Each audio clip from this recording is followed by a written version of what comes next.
May 17 എൻ്റെ നിവേദ്യ മോളുടെ birthday ആണ്. ബർത്ത്ഡേക്ക് സാക്ഷാൽ ഗുരുവായൂരപ്പനെ കാണാൻ പറ്റുക എന്നത് ഒരു മഹാഭാഗ്യമല്ലേ. കൃഷ്ണൻ വിളിച്ചാലേ ഗുരുവായൂർ എത്തൂ എന്ന് പറയാറില്ലേ. ഗുരുവായൂരപ്പ, ഒരുപാട് നന്ദി നീ ഞങ്ങളെ വിളിച്ചതിന്. ഞങ്ങളിവിടെ നിന്ന് ഒരു 4:30 കേട്ടോ പുറപ്പെട്ടപ്പോൾ. ഏകദേശം ഒരു 10:30 ആയപ്പോൾ അവിടെ എത്തി. അപ്പോൾ ബ്രേക്ക്ഫാസ്റ്റൊക്കെ കഴിച്ചതിന് ശേഷമാണ് ഞങ്ങൾ ക്യൂവിലെത്തിയത്. ക്യൂവിലെത്തിയപ്പോൾ ഏകദേശം ഒരു 11:20 ആയിട്ടുണ്ടാവും. ക്യൂ എന്ന് പറഞ്ഞാൽ ഇന്നങ്ങ് ഭഗവാനെ കാണാൻ പറ്റുമെന്ന് ഞാൻ കരുതിയില്ല. അതുപോലെ ക്യൂ ആയിരുന്നു. ഒരുപാട് തിരക്കായിരുന്നു. സൺഡേ ആയതുകൊണ്ട് ഇതൊക്കെ കരുതി തന്നെയാണ് പോയത്.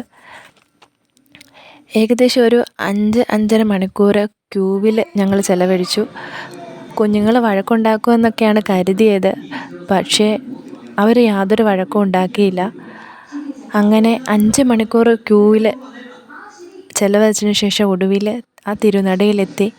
ചന്ദനവും മാലയുമായി നിൽക്കുന്ന എൻ്റെ കണ്ണനെ കണ്ടപ്പോൾ 5 മണിക്കൂറിലെ ക്ഷീണം 5 സെക്കൻഡിൽ മാഞ്ഞുപോയി. അതിനുശേഷം ഞങ്ങൾ അവിടെ നിന്ന് പാൽപ്പായസമൊക്കെ മേടിച്ചു.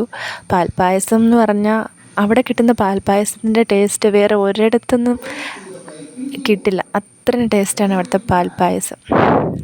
അപ്പോൾ ഇത്രയുള്ള വീഡിയോ. സർവം കൃഷ്ണാർപ്പണമസ്തു.